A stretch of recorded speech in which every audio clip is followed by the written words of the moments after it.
অনেক সময় দেখবেন যে রিজিকের মধ্যে বারাকা বলতে একটা জিনিস আছে, এটা খুব ওতপ্রোতভাবে জড়িত। আমি কয়েকটা পয়েন্ট সামনে আসব, দেখবেন যে সুবহানাল্লাহ, এত বেশি পয়েন্ট এই জায়গায় যে আল্লাহ রসুলের এই হাদিসটা বাস্তবায়ন করার জন্য আমরা যেটা দরকার, যে অনেকে বেশি ইনকাম করেও শান্তিতে থাকতে পারে না, আবার অনেকে কম ইনকাম করেও শান্তিতে থাকতে পারে। কেন?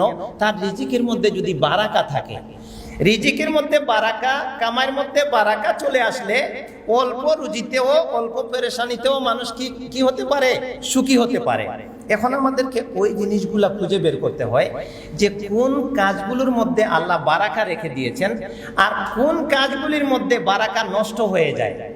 এইখানে আমরা যদি একটু সামনের দিকে আগাই তাহলে দেখতে পাই আল্লাহ রসুল সাল্লাল্লাহু আলাইহি ওয়াসাল্লাম অনেক হাদিসে এবং আল্লাহ সুবহানাহু ওয়া তাআলা কুরআন মজিদের অনেক আয়াতে আমাদেরকে এই জিনিসগুলা বলে দিয়েছেন যে এটা আসলে ইনকাম না, সরাসরি এটা যে কামাই এটা বোঝা যায় না, কিন্তু আল্লাহ বলতেছেন যে এই কাজের মাধ্যমে তুমি ধনী হয়ে যাবা, তুমি সচ্ছল হয়ে যাবা, তোমার অভাব মিটে যাবে।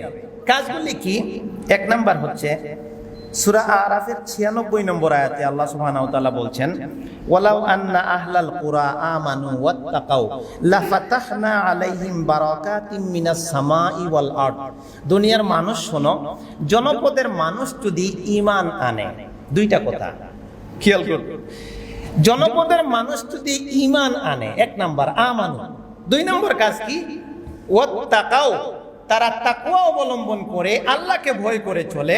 এই দুইটা কাজ করলে কি হবে? আল্লাহ বলছেন, আমি আসমান এবং জমিনের বারাকার যত দরজা আছে এই মানুষগুলির জন্য সবগুলি দরজা উন্মুক্ত করে দেব। সুবহানাল্লাহ।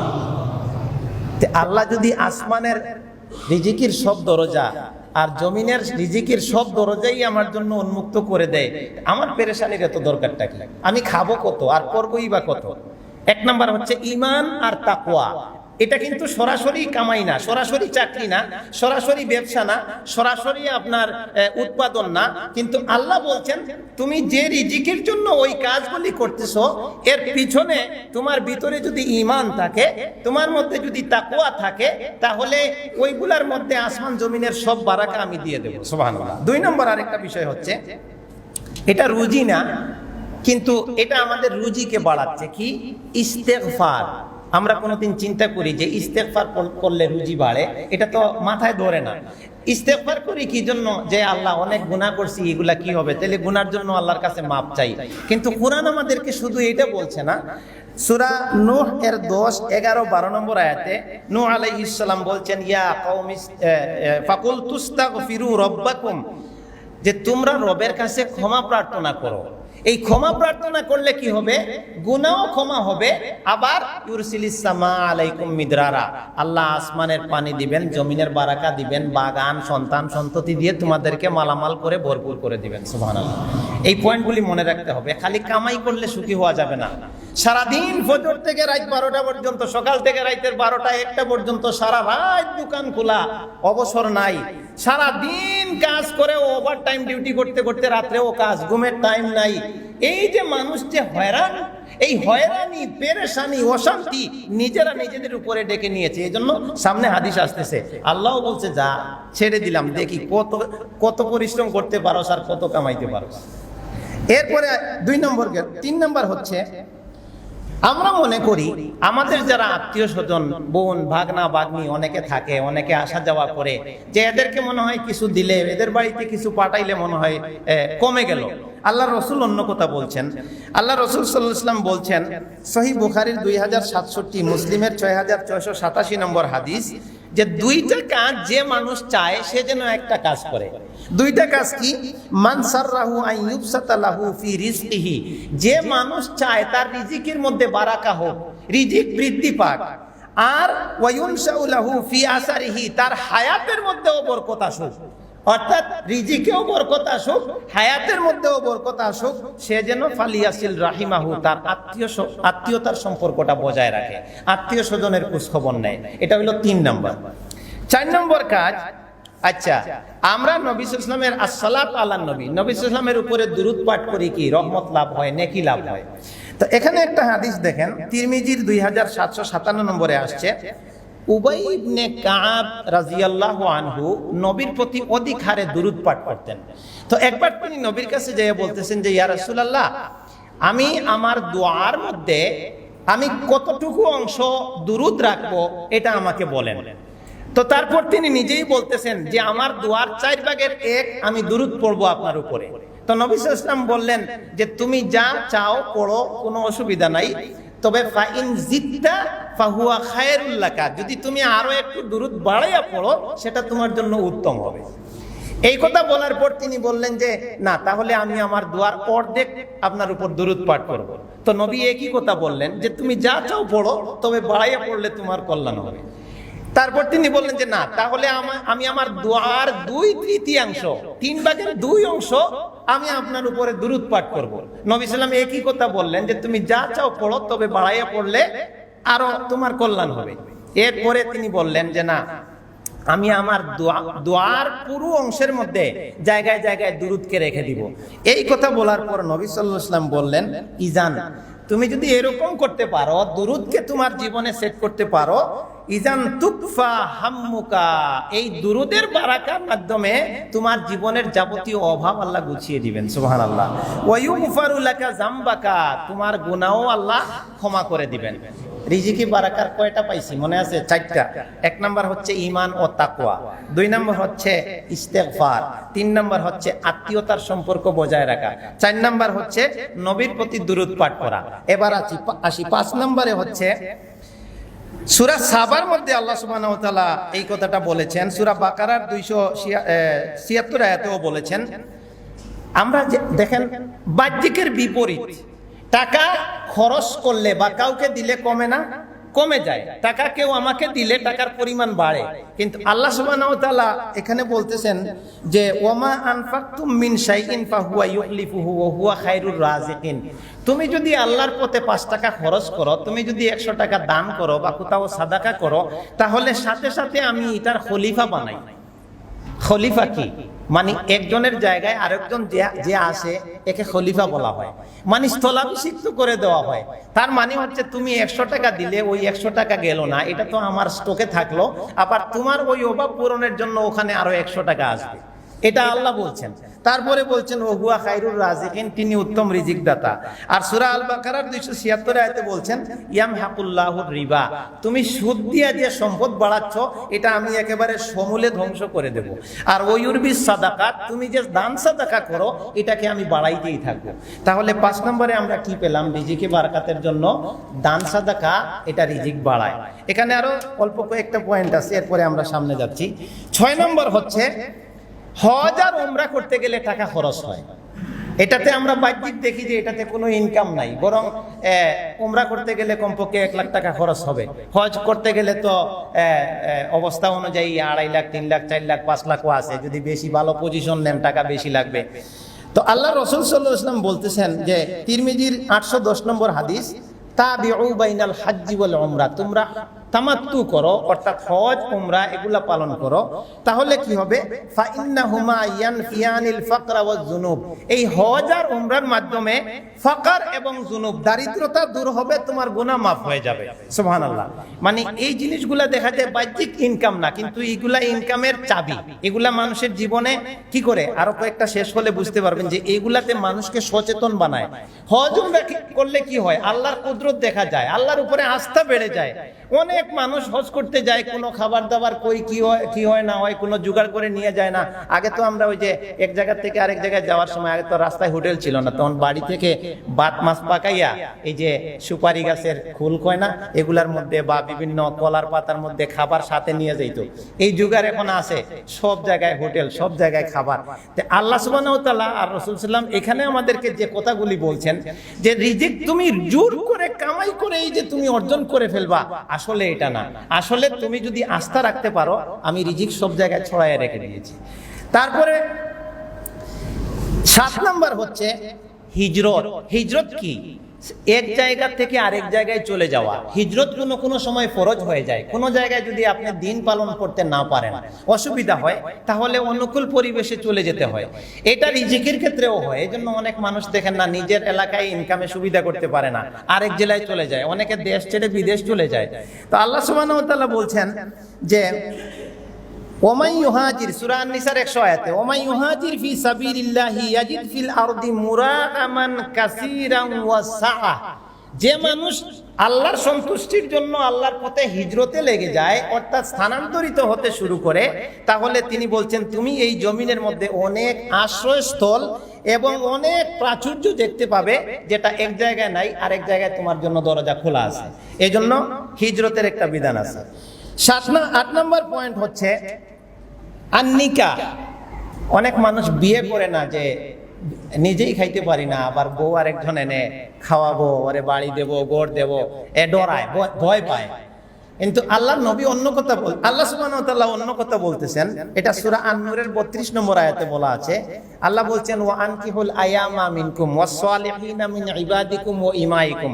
তোমাদের ছেলে মেয়ে দাস দাসী যাদের স্বামী নাই, বয়স হয়ে গেছে, মেয়েদেরকে স্বামী দাও, ছেলেদেরকে বউ দাও, অর্থাৎ বিবাহ সম্পন্ন করো। এই কথাটা আদেশ দেওয়ার পরে আল্লাহ যে কথাটা বলছেন, ইয়াকুনু ফুকারা ইউগনিহিমুল্লাহু মিন সাআতি। যদি এরা দরিদ্র হয়, এরা গরিব হয়, আল্লাহ নিজ প্রশস্ততায় তাদেরকে তিনি ধনী বানিয়ে দেবেন। সুবহানাল্লাহ। তার মানে এটা না যে আমি কামাই করব না, 1 টাকা ইনকামের ব্যবস্থা করব না আর বিয়ে করে ফেলবো, এটা না। আবার অন্য হাদিসও আছে যে আপনার সচ্ছলতা থাকে না, সে যেন একটু অপেক্ষা করে, সে যেন সিয়াম রাখে। তার মানে হচ্ছে কি, এটা হাদিসে যেটা বুঝাইছে যে বিবাহ অনেকে অলস থাকে, অলস পর্যন্ত, মানে কাজ জানে কিন্তু করতে চায় না। কিন্তু যখন সে বিবাহ করবে তখন তার উপরে দায়িত্ব বর্তায়। সে তখন বুঝবে যে না, আগে তো একা ছিলাম, বাবার হোটেলে খাইছি, এখানে খাইছি, সেখানে খাইছি, এখন তো স্ত্রীকে আমার খাবার দিতে হবে। তাই সে কাজ করবে, সচল হবে, অলসতা তার কাটবে। এই জন্য এই বিয়ার মাধ্যমে রিজিকে বারাকা আসে। এখানে আর অল্প 2-1টা পয়েন্ট আছে। 8 নম্বর বললাম। 9 নম্বর বিষয়টা হচ্ছে আল্লাহর উপরে অগাধ বিশ্বাস, তাওয়াক্কুল যেটাকে বলে। এই তাওয়াক্কুল যার যত বেশি হবে, আল্লাহর উপরে আস্থা যার যত বেশি হবে, যে আল্লাহ আমাকে খাওয়াবেনি, আল্লাহ আমাকে লালন পালন করবেনি, আল্লাহ আমাকে সাহায্য করবেনি, এই বিশ্বাস রেখে আল্লাহর জন্য সময় দেয়, আল্লাহর কাজে সময় ব্যয় করে, আল্লাহ সুবহানাহু ওয়া তাআলা তাকে কিভাবে রিজিক দিবেন এটা তিনি সূরা আত-তালাকের 3 নম্বর আয়াতে বলছেন, ওমাই ইয়াতাওয়াক্কাল আলাল্লাহি ফাহুয়া হাসবুহু। যে আল্লাহর উপরে তাওয়াক্কুল করতে পারে, তার সবকিছুর জন্য আল্লাহই তার জন্য যথেষ্ট। সুবহানাল্লাহ। আবার অন্য আয়াতে আল্লাহ বলেছেন 2 নম্বর আয়াতে 2-3-এ যে ওয়ারযুকহু মিন হাইসু লা ইয়াহতাসিব। সে তুমি কিভাবে ইনকাম করবা এটার জন্য তুমি পেরেশান হয়ে গেছো, আর আমি এমন ভাবে তোমার রিজিকের ব্যবস্থা করব, ওইটা তোমার হিসাবেই ছিল না। আল্লাহ। এরপরে এখানে আমরা আরো 2টা পয়েন্ট। 10 নম্বর পয়েন্ট হচ্ছে আমরা শুকরিয়া করতে জানি না। যেটা পাই এটার মধ্যে শুকরিয়া থাকলে, অনেক মানুষকে দেখছি, আপনি বোনাস দেন বা বেতন দেন বা যাই দেন বা যাকে যা কিছু করেন, বা আমরা যে যা কিছুই পাই, যেটা পাই ওটার প্রতি আর দৃষ্টি থাকে না। আর আরেকটু যদি পাইতাম, ওই যেটা থাকে ওইটার দিকে দৃষ্টি থাকে। এজন্য অনেকে বলে থাকে যে তুমি যেটা পাইছো এটার হিসাব করলে তো না পাওয়ার যে অতৃপ্তি ওটা একটু কমে। কিন্তু মানুষের একটা অভ্যাস হচ্ছে যেটা পায় এটার হিসাবে থাকে না, যেটা রয়ে গেছে ওইটাতে হিসাব করে যে আহারে ওটা যদি পাইতাম।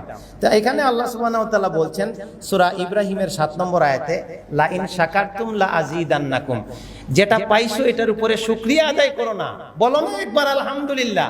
আজকাল মানুষকে আল্লাহ যে সচ্ছলতা দিবেন এটার জন্য তো সারাদিন সিজদা দিলেও শুকরিয়া আদায় হবে না। কারণ এমন একটা সময় ছিল মানুষের ঘরে ভাত ছিল না। আমরা শুনছি যে সকালে কিছু কিছু এলাকা থেকে ভাতের পাতিলা বা প্লেট এগুলো নিয়ে বাসায় বাসায় যাইতো, কিছু ভাত আছে কিনা এগুলা মানুষ ভিক্ষা করতো, একটা কাপড় পরতো, অনেক অভাবের মধ্যে মানুষ জীবন যাপন করছে। আজকে এগুলা আছে, এগুলা তো নাই, কেউ তো দেখি না সমাজে ভাত ভিক্ষা করতেছে। আজকে যারা ফকির ভিক্ষা করে বেড়ায়, ওর খোঁজ নিয়ে দেখেন ঘরের মধ্যে চাল কতটি আছে, কাপড় কতটি কোটি আছে। হ্যাঁ, কিছু আছে রিয়াল অর্থে দরিদ্র, কিন্তু অনেক গরিব আছে এই ভিক্ষা করে করে অনেক সম্পদ জমায়ে ফেলছে, এটার আমরা অনেকে খবরও জানি না। তাই এই আল্লাহ সুবহানাহু ওয়া তাআলা বলছেন যে শুকরিয়ার কথা। এবার 11 নম্বর, এটা হচ্ছে শেষ পয়েন্ট এই ক্ষেত্রে। 11 নম্বর পয়েন্ট হচ্ছে, আচ্ছা আল্লাহ সুবহানাহু ওয়া তাআলা আমাদেরকে কি জন্য সৃষ্টি করেছেন?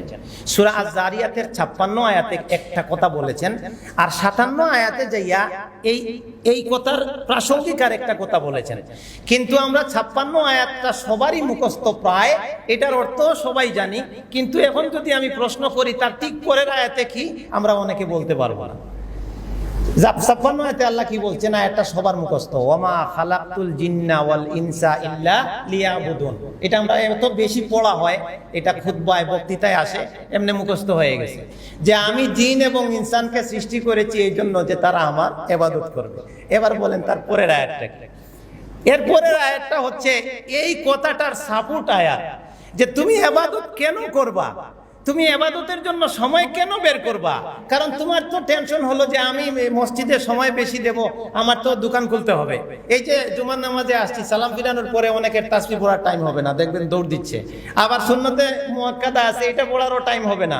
আপনার পেরেশানি, সালাতের মধ্যে ইতমিনান নাই, পেরেশানি। এই কথাটা কাটানোর জন্য আল্লাহ বলছেন যে তোমাকে যে আমি আমার ইবাদতের জন্য বানালাম, কিন্তু তুমি যেটার জন্য পেরেশান, যেটার জন্য হাউতাশ করো, যেটার জন্য আমাকে সময় দিতে পারতেছো না, ওইটা আমি পরের আয়াতে বলছি, তুমি শুনে নাও। পরের আয়াতে কি বলছেন? মা উরিদু মিনহুম মির রিজকিন ওয়া মা উরিদু আন ইউতঈমুন।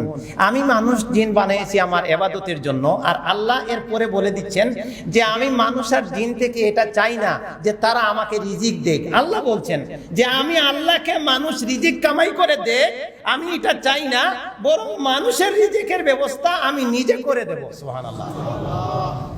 আমরা শুধু এই আয়াতের একটা আয়াত পড়ছি, পরের আয়াতটা আমরা জানি না। তাহলে আমরা কেন এই পেরেশানিটা করি?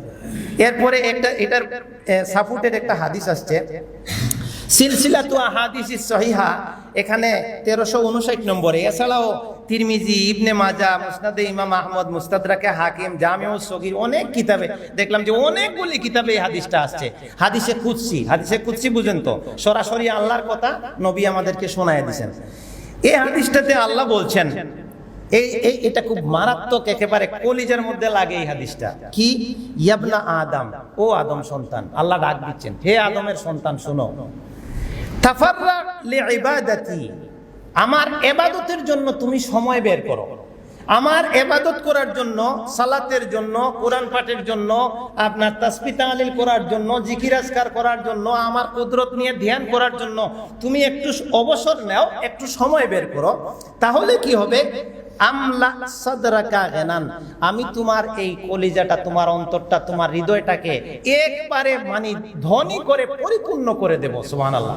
এখানে তোমার অন্তরে কোনো জিনিসের অভাব থাকবে না। তুমি যে কোনো জিনিসের অভাবে আছো, তোমার যে কোনো একটা জিনিস নাই, তোমাকে যে কোনো জিনিস পীড়া দিচ্ছে, এটা তোমার অন্তরে থাকবে না, এটা আমি উঠায় নেব। ও আসুদ্দু ফাকরাকা, এবং তোমার গরিবিও থাকবে না, আমি তোমার গরিবিও দূর করে দেব। আগে কি বললেন? তুমি আমার ইবাদতের জন্য সময় বের করো। এরপরে বলতেছেন ওয়া ইল্লাম তাফাল, যদি তুমি এটা না করো, অর্থাৎ আমাকে ডিঙ্গাইয়া ওভারটেক করে চলে যাও, যে না নামাজের জন্য আমি সময় দিতে পারতেছি না, আমার দোকানে কাস্টমার দাঁড়ায় রয়েছে, আরে 100টা দাঁড়ায় রইলে থাকলে কি হবে? আপনি ওখানে 1 লাখ টাকা ব্যবসা করছেন। আল্লাহ কি বলছেন? ওয়া ইল্লাম তাফাল, আমার ইবাদতে ফাঁকি দিয়ে, আমার বিধান পালনে তুমি চুরি করেছো, আমার হুকুম তুমি মানো নাই, তুমি 1 কোটি টাকা ইনকাম করেছো, লাভ নাই। ওয়া ইল্লাম তাফাল, তুমি যদি আমার ইবাদতে ফাঁকি দাও, মালাকতু সাদরাকা শুগলান, আমি তোমার পুরা জীবনটাকে এমন ভাবে ব্যস্ততা দিয়ে ভরে দেব, ওয়ালাম আসুদ্দু ফাকরাকা, তুমি যা কিছু করো না কেন, তুমি সব সময় দেখবা যে আমার তো হইল না, আমার তো আরো দরকার। এতক্ষণ আমরা 11টা পয়েন্ট নিয়ে আলোচনা করেছি। আমি আবার খুব সংক্ষেপে মনে করে দিচ্ছি। তাকওয়া, রিজিক বাড়ায় যে আমলগুলো, তাকওয়া, ঈমান, ইস্তেগফার, 3 নম্বর আত্মীয়তার সম্পর্ক, 4 নম্বর দুরূদ পাঠ, 5 দান সাদাকা, 6 নম্বর হজ উমরা, 7 হিজরত, 8 বিবাহ, 9 তাওয়াক্কুল, 10 শুকুর, 11 আল্লাহর ইবাদতের জন্য সময় দেয়া। هلك سر عند الله بينك أنت وبين الله هل لك صدقات تخفى لا يعلمها إلا